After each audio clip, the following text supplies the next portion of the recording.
Hello, well, listeners, to another episode of He Said, She Said. We are talking about modern love and some ways that we can connect, as well as some flags that come up and just how to navigate that. It is John and Becca, and we are glad to be here with you. We want to talk about how I noticed, in my field at least, that a lot of women equate love with emotional presence, words, reassurance, and verbal processing. And I noticed for men that is often steadiness, so showing up, fixing, doing more of the actions there. So before we get into that, though, John, what do you have for us regarding unpopular opinion? High Low Buffalo, tell me, where you at today? I'm going to go on popular opinion. My unpopular opinion is, we generally the discourse is that social media is bad for us. But my unpopular opinion is that social media is de-influencing the ridiculous expectations of love that have been created by traditional media. So like rom-coms or sitcoms or all the media that we grew up with. And I still think is actually pervasive. And what I mean by that is like, I have found there's a lot of content creators that are being authentic and real about their relationships. And when it resonates, it's shared more broadly. It shows up into my feed because it's authentic. People identify with it, and therefore the algorithms show it to me.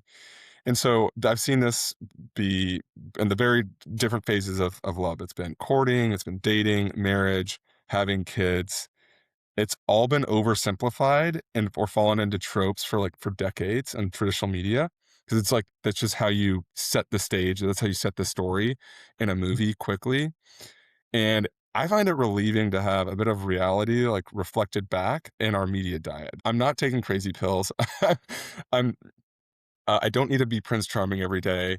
And what? My wife doesn't have an apple pie baked for me when I get home from work every what is this? So that's my unpopular opinion. What do you think? All right, cheers to social media. It's not a villain. It has its issues and its needs, but also saying it's not a villain. You know where I stand with social media, so I got to dig into it. I think you're right though, and here's why. It's not like I married Nick thinking that he was some Prince Charming. I call him that because he's so dreamy. However, I did not think he'd become riding in on a white horse, a stallion, and I would be concocting some potion and talking to animals and all those things. However, as a child, I did. And if Yeah. we talk Christianity, we talk Disney, we talk those tropes that you're talking about, very pervasive in our brains. And we expect, or rom-coms, where I'm like, oh, he's funny. Oh, he has a great job. Oh, he holds everything together. Oh, he doesn't yell. He doesn't raise his voice above here. And he asks, what can I serve you? Like, that Yeah. doesn't fly for me, actually. I'm like, let's just get down and dirty and like talk about things. So I'm actually on board with you. And I can say, here's something that's interesting and I'll just share it. When Nick is in my algorithms or in my videos, my algorithms soar. I don't know why, but my numbers soar because of an algorithm or something. So Oh, maybe it's really? Mr. McDreamy being on there. Maybe it's the authenticity, because we do talk about that. Of we're pretty private, but if we're going to put something on there, it's going to be authentic. Yeah. And so through this season, as people have seen, we've gone through family loss, a death in the family. And so thinking through that, like we've shown up. And we've Yeah. said, like, hey, this is us. And his birthday was last week, and we celebrated it big. And the kids are so helpful in that season. And also, we've cried together and we've like walk through, and we've been shorter at different moments and different things like that. So what I will say is authentically online, yes, we need that. We need it more and more and more, the vulnerability, the authenticity. So I'll give it to the socials for that one. Well, I texted him, but happy birthday again to you, Nick. You smart hunk of a man. I know. Good dude. He is. Good dude. And your birthday's coming up next. So we'll celebrate that one. I know. They can stalk Becca. You'd say modern love. I'm like, oh gosh, am I really the expert here? But Mira and I were talking about this, and we identified some things that, like, we've got fodder. I've got things to talk about, but take us into this. I mean, there's so many different things that we could go into as far as expectations, or what we bring to the table, the stories, the history, details of our own lives. In her huddles, we talked about one of the myths of modern love is like, he completes me. And it's like, throw that out, girl. You are Mhm. complete on your own. So is he. And yet it takes communication, which you and I will get into. And it takes us releasing some of those expectations like Disney, like rom-coms, of saying, hey, actually, I'm whole. And it takes two whole people to be healthiest together. And so not saying, oh, this person completes me, he or she, but rather I am me. And when we're together, it enhances who we are, or it illuminates, or it gives a microscope to who we are. And so thinking about that. So for us today, let's get into communication a bit. We'll get into it in 2 weeks in depth of the power of communication specifically, but let's focus on it in regards to relationship. What did you have for us that you wanna touch on for communication? We were talking and you posed a question to me like, do you think men feel pressure to perform love instead of express it? And the way I interpreted the question, and I'll explain that in a second, led me to the answer being yes. And Yeah. that's maybe tied to the unpopular opinion. But what I mean by that is walk with me through this for a second, 'Kay. okay? Either through rom coms. I mean, like, who can be Matthew McConaughey in the 90s in rom com? I mean, I'm saying. I'm saying. um, either through rom-coms or certain social media. I'm gonna, like, talk out of both sides of my mouth. I think this is partly in social media too, in certain corners. So we were talking, you asked me, "Do men feel pressure to perform love instead of express it?" And my answer is yes, based on the way I interpret this question. And the way I interpret this question is that I have been in a relationship where, there's, like, a gauntlet put out in front of me, and the gauntlet is to perform something, like, completely irrational. So, specific example, um, is to go to the airport even though said partner has her car at the airport, to be there waiting for her to get home from like, a 4-day trip. Now, this relationship was already, like, kinda on the rocks, and I was like, "No, I'm not doing that." And you can see that's not who I ended up marrying. But I'm asking myself, why was the gauntlet put there in the first place? Well, it's because women are crazy, obviously, right? No, right, Becca? And now we get into different therapy. Let's go there. Okay. So that I'm obviously kidding. Yeah, yeah, of It's course. because of poor communication, and I'm putting myself in the mind of a woman in this situation, and even harder to do it is the subconscious of a woman in a relationship that's putting the gauntlet down. And the gauntlet could be buy me something, perform something for me, so irrational you'd only do it for love. And keep doing this well past the like honeymoon phase of a relationship. I think this is coming from a feeling of I don't know how he feels about me because he doesn't tell me how he feels about me in a way that I would express to him. So I need a sign that's a go or a no go. That's like an indicator, right? I literally need a stoplight sign, and how you perform this gauntlet I'm putting in front of you tells me how you're feeling. So I wonder how he'd respond if I asked him to do X or buy me Y or whatever it may be. And the man does or doesn't meet the gauntlet, and is that kind of like decides the trajectory of the relationship. I think this gets fixed with good communication. We don't have time to go into all about like the ways, but I want to come back to this the next couple of weeks to talk about what I have found to be good communication. What are your thoughts to my response to that question, though? Yeah, so this idea of men perform love instead of express it, I think it comes from men perform many things or do or fix because that's what they were taught from a young age. I Hmm. already see it with my son. He's a problem solver and he wants to build and fix and change even when Lulu is having my daughter, even when she's struggling. And so I see it already young. And so there's got to be something innate, but I'm also wondering how do we teach him verbalize what you are thinking or feeling as opposed to bah, like Yeah. you were joking that women are crazy and I'm like and men grunt. Like I don't understand the language. Yeah. Like we can go back and forth on all the tropes we think about, the opposite gender, which is fun. But in reality, it also is, though, how do men learn to express? So then we as women say, oh, I don't have to second guess. One of the biggest things I asked Nick, because and for the community, I had previous relationships, one in particular that ended horrifically and had red flags for a long time. And one of the things that now is really important to me is when Nick and I, we like to host, we like to go to events together, we like to be around different people, and we're very independent and able to hold our own. However, for me, it's very important that when he's out with me, he comes over and he's like puts his hand on my shoulder or he says, "What's up, babe?" Or he like allocates that I am with him and I am his. And Yeah. that is so important to me. So that's something that I would say of like, men, if you can't express it with your words, when you are out with your ladies, with your lady around other ladies, make sure that the other people and your boys, make sure that your boys know you love your girl. Make Hmm. sure because that's such an easy way, a form of communication to say, I'm expressing that I love them. I'm expressing that she's my girl because that's something that's really important to me. And Nick's done a beautiful job. So for him, it's not a gauntlet of I need roses or like, hey, can you make the bed every morning? All those are beautiful things. Don't get me Yeah. wrong. Those aren't necessary. For me, what's necessary is that people know we are a team. And so that's something that I would share as far as expressing it. And so when you share some of your stories, I think it's healthy that we as women verbalize, "Hey, I need to be known. I need to be Yeah. seen," which goes on us learning how to express too, but I'm not sure when men are given permission to express how they feel from let's talk about the tropes that men see, right? Or that I see about men. They're warriors. They are slapstick humor. Mhm. They are down and dirty in an ugly way, right? And we're coming out of that in some regards, and yet we also see those tropes. And so where are men taught or on the flip side, they're silent. And for me, is silence chill? Like, Nick and I really wanna work to the place where we can be those old couple and where we're each reading or we're just sitting there staring at the birds and the weather, and we're happy and content, and we don't actually need to talk, and people just look at us and are like, "Yeah, they're old people, but they're happy," right? Like, Yeah. that's the dream. So when it comes into, though, you going back into perform and express, I think we as women can really serve our partners and men by being clear. That was something you brought up. When a man pursues in marriage, in dating, and whatever, shoot your shot. And we as women, though, need to own that too and say, hey, thank you, or no, thank you, or whatever, and not play mind games. I'll put that out there very loud and clear. No mind games. Yeah. Tell me your thoughts on that. Look, you're taking the words right from me. I think it's perfect. This is what I wanna talk about in more depth, but the headline is, "Do 2 things: stop mind reading and clarify expectations." I think that is 101 communication in a relationship, and it's actually harder to do than you think. And I think as you and I are describing our respective marriages, we're way far down this path where we've been together for a long time with our respective spouses, and I think we're past that most of the time, not all the time. This is something Yeah. that comes up.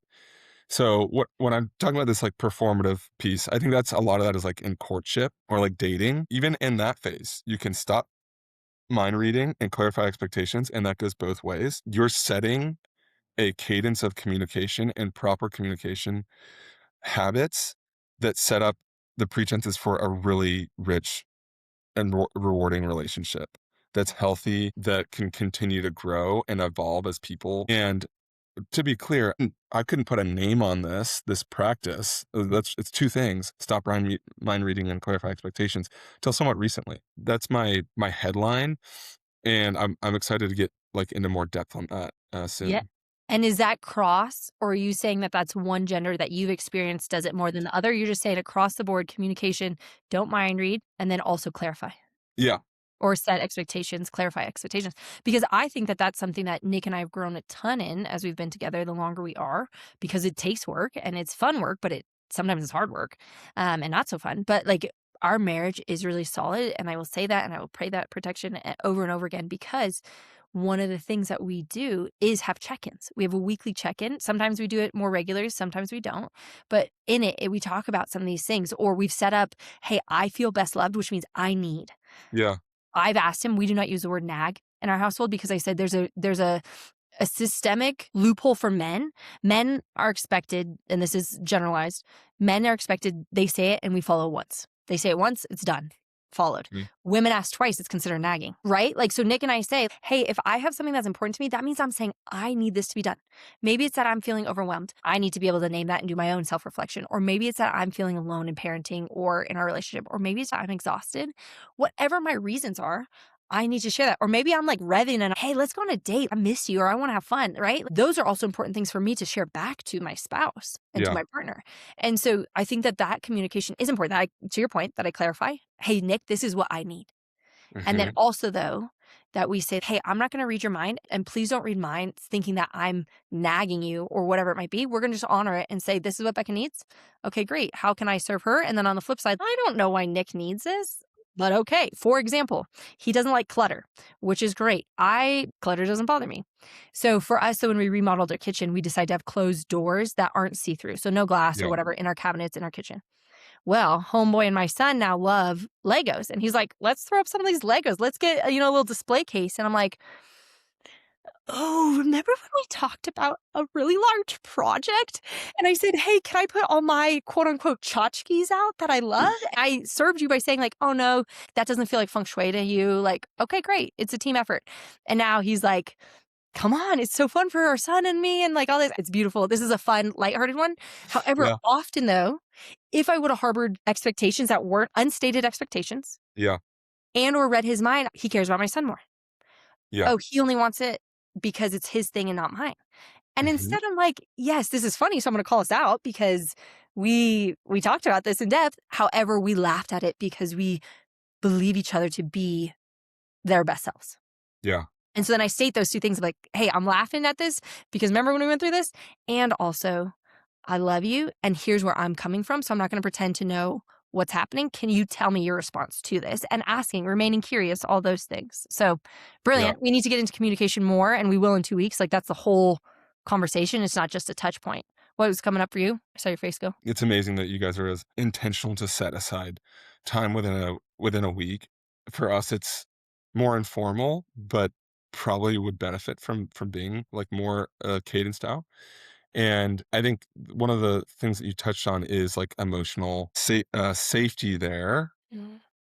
One of the things that identified recently, like why men struggle to communicate, is that frequently when I communicate, or if there's like a vulnerable piece, right? And Miriam's great about this. If I'm being vulnerable, it causes a reaction that is disproportionate the way I wanted it to land, right? It may just be as simple as like, this is what's going on. So if I'm off, that's why. And Miriam's really good about that, but I have found that that is not the case elsewhere. What for me in other relationships in my life, and like this crosses friendship, family, Yeah. and now my spouse. And I think that's the case for a lot of men.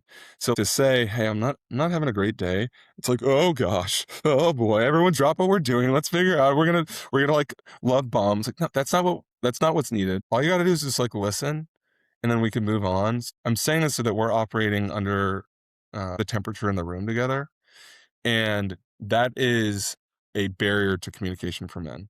I have a technique, a practice that I want to talk about in communication that's called like exploring the iceberg, and this is like some work from Peter and Gene Scazzaro that we should talk about in the future. But it comes down to good communication. Those first two things: stop mind reading, clarifying expectations, I think then leads to allowing to explore the depth of emotions with your partner. But trying to do that before you've mind read, when you're still mind reading, you're still expecting your spouse to do things because they're your spouse, or because of it's their, this or gender roles or whatever it may be. You can't have this type of emotional safety to go explore the depths of what's going on in here or in here as a man. Yeah. And what I would say is to our community of women listening and a part of this is hold that space for your man. Here we've just talked about how we want men to express it. And what we miss is when a man expresses it and we have a reaction as if we have a greater say in that. If we can hold that space and even be silent and just say, "Oh, okay, what do you need?" Or we just sit there and we say, "Okay, signed, sealed, delivered, bow on top." What happens, though, to your point, is then we're like, "Oh, okay, fix, fix, fix, do, do, do," which is what we fault men for. And yet when a man's vulnerable because it's not as often, so it feels uncomfortable, or it's like, "Oh, how do I handle this? What do I do?" We go into go mode as opposed to hold space mode. And so for the lady listeners or partners out there, when someone expresses something hard or emotional or, "Hey, I just need some relief," allow them to have that space for the next half hour, for the next hour, and then do a check in and say, "Hey, do you still need more time? Or can you tell me what's going on?" Remain curious. But again, if they're like, "Yeah, this is what's happening, and I had a hard day at work, a loss in the family, I'm just feeling off and I can't even name why, but I love you," right? I think that that's the service that we can each do in communication is for the partner who's hurting to say, "Hey, I love you," or "It's not about you. I just need some time." Right? Mhm. But then we loop back. That's one of the biggest things in communication is that we come back together. And there doesn't have to be even in the same day, but within a short, acute time that we say, "Hey, thank you for giving me that space. This is what's happening," or "Works really hard right now." And that's where bravery comes out for men. Again, express it. It does, like, just say in one word or in a phrase, or maybe it's more explained, is "This is what's hard for me." And then again, women, hold your man there. Like, let him be. I can't remember the word that you just said or the phrase, but we don't have to just dote on you and flowers and all these things. It's saying like, "Okay, take that." Yeah. To put it concisely, don't let our communicating our emotional state turn to your distress right away. Does that make sense? Like, I am feeling frustrated about X or Y. I am feeling anxiety about this. or that I am feeling hopeless about that, it is not helpful to us to then go to like react to spin that up more, right? Because what it does is like, well, feel guilt about expressing this or feeling that. So I think yeah, you summed it up well. The other thing that I want to come back to that you mentioned is independence and partnership. Yeah. And one of the things that we talked about before in our notes here is like, has independence made partnership harder or healthier? Again, and I think the way I interpret this question is maybe at a higher level, more like a macro level. And what I mean by that is I'm going to share some Bureau of Labor and Statistics studies. Okay, and I'm sharing this to not to say I want to get back to the good old days. This isn't about oughtness or it should be or whatever. So as of 2024, 49.6, call it 50% of US married couples, both employed. Okay. That's up from 7% in 1970. And then with children, this climbs to 66% of families. Single income families, just one person has a job, is at 23%. Or in 1972 is at 49%. So I share this because I'm not asking for this to change. I'm not saying we go back to those days. This is largely economics driven. This is driven by the cost of living, and I share this because I think my opinion is valid here because as it would turn out, 50% of couples in the United States are in this are in this position. And what my position is that the traditional roles in a household are blurred, they're made obscure, and they're changing with each new child added to the family, with each new promotion for one of the two people, a new job, or even a work trip. Okay, like I'm gone for a week, the roles change within the household. So whereas before in 1972, um, where there was asbestos on the ceiling and like lead in the gasoline, so I'm not saying it was all dandy back then. Okay, we had specialization and segmentation of work in the household. Now, all of it is on the table for both of us. Okay, so these tasks belong to my wife. These tasks belong to me. I worried about this. She worried about that. Now it's two people worrying about the same things. It's all in the cauldron together. So it leads to two people worrying about a lot of things. And again, I'm not suggesting we go backwards. This is driven by economics. This is driven by, I think, well intended and true efforts to bring equality to our society. But I do want to call out that this is hard. And this is something that Miriam and she brought up to me today. I don't have a lot of solves for this other than going back to communication. Like, communicate expectations and probably some organization, right? Who owns what tasks? Presumably there's crossover. But like what I do as a dad, and I'm sure what Nick does as a dad, is like very different than what our dad did. And that's no knock on them. Society just looks different with two working parents, and that is driven by economics these days. So I wanted to just like speak that because like we talk about a lot about how much progress this society has made, and that is true.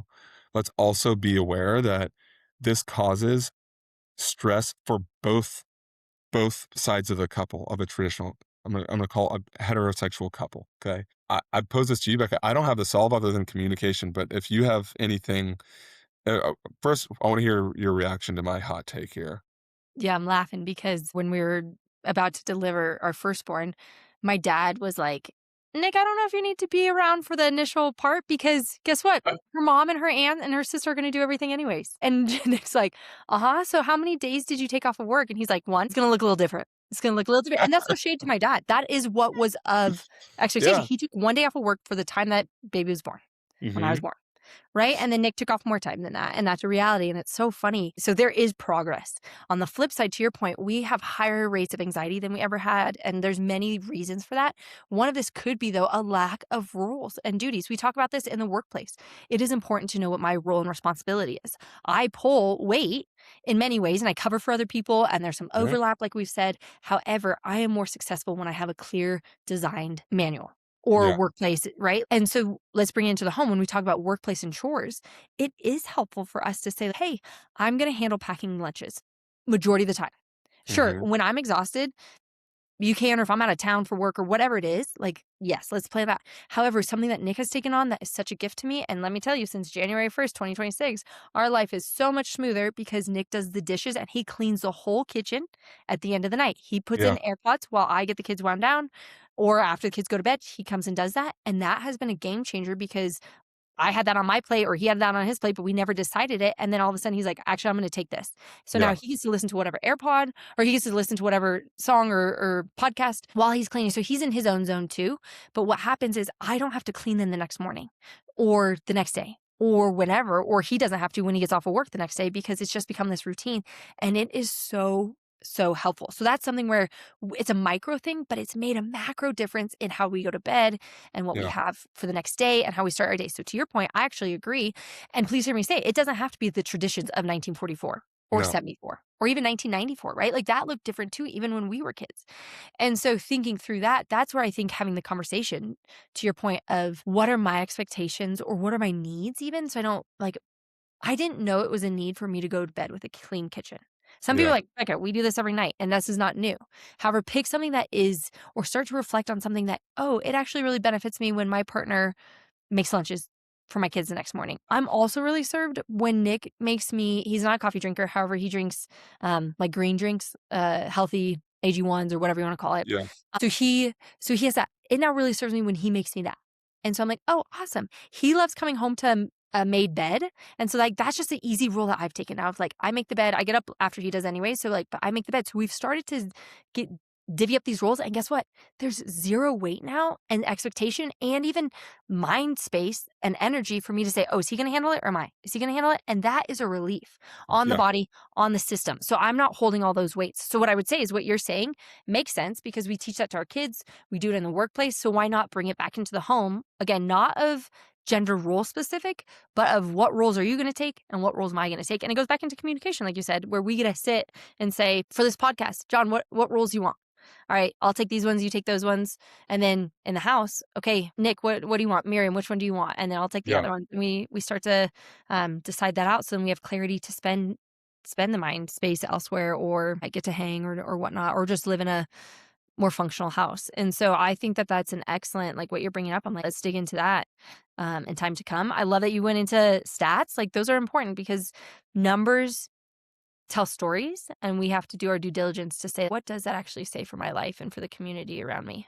Yeah. I think looking forward to getting into some of like the hacks that I've learned on communication because it is the undercurrent for all of us. Like we're talking about modern love. I expected us to talk about like dating. Well, luckily I haven't we didn't have to because I don't know much about dating these days.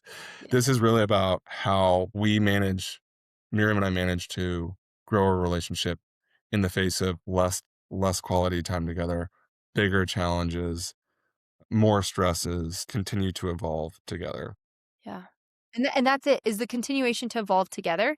And so for us, we need to do the hard work of reflecting and saying, are our jobs serving us or are we serving them?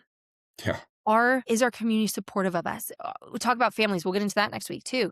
Is chosen family or biological family close to us, right? If not, what are the supports we need there? Where can we start to have a gentleness towards us of saying our relationship comes first? We're the neutral, right? We could have gone into that of the nucleus, right? But all of that is saying, hey, I need to take time to reflect and say, what do I actually want out of this life? What's purpose? What's meaning? And in that, then, similar to what we've talked about in the past, does my relationship reflect that? If not, how do I communicate with my spouse to then not just assume what they're thinking and also to state it clearly? Hey, I would love for us to switch here, or I would love to create more time with you, or I would love for us to start working out together. Pick something that is joy filled, something that brings us back together. I'd love for us to have a check in once a week, once a month, once a quarter. It doesn't matter the cadence. Sure, there's some pros to the different ones, but what I would say is coming back to that place of connection and believing in the other person and not just becoming roommates, right? Like that's where we see some other statistics on divorce and pain and hurt because we become roommates as opposed to lovers and best friends and all of that. yeah. So we'll get in that I in time. I But actually wanna push on one thing there. I actually think the cadence does matter. I think when you go past a week, if you're not addressing things, you start to put them in the bank account of, like and it can turn into holding it against each other. What's the word I'm looking for? oh, resentment. Yeah, excuse me. So, I do think the cadence matters. If you go much further than a week, I think these things can start to turn into resentment. Now, I just told you that we don't do this weekly because we do this pretty, like, daily. Like, try to do it on the spot, and if not, within a couple hours. So I that's my one area that I beg to differ, because if you start harboring this stuff, if just one of the 2 starts harboring the stuff, it you're gonna start sliding. That's an excellent call out. You're right. Mm. I mean, timing does matter. So my words were not correct in that. So please call All it out though, good. because that is important that we hear and say like, no, I need to check in with my spouse. I get to check in with my partner. I get to Yeah, laugh and love and do all those things. So my life hack or 60 seconds to center, I was going to do breath work, but I think what I want to say is if you're in a relationship, a romantic relationship, go pick something fun to do. Maybe it's working out. Maybe it's a walk. It doesn't have to cost money even. Maybe it does, and it's an ice cream. Make a little ice cream bar. Have some fun. Girl Scout cookies are on every corner, and John's daughter's selling them. So that's shout out right. either way. But like, there's ways to do it. Make a little, yeah, Girl Scout run to the grocery store, $7. Inflation, y'all. I know it's different than when we were younger, but Yeah, shout out. Like, if you find things to do, there's ways to do it. Listen to music. Make a playlist, whatever it is. But find something fun to do with your partner.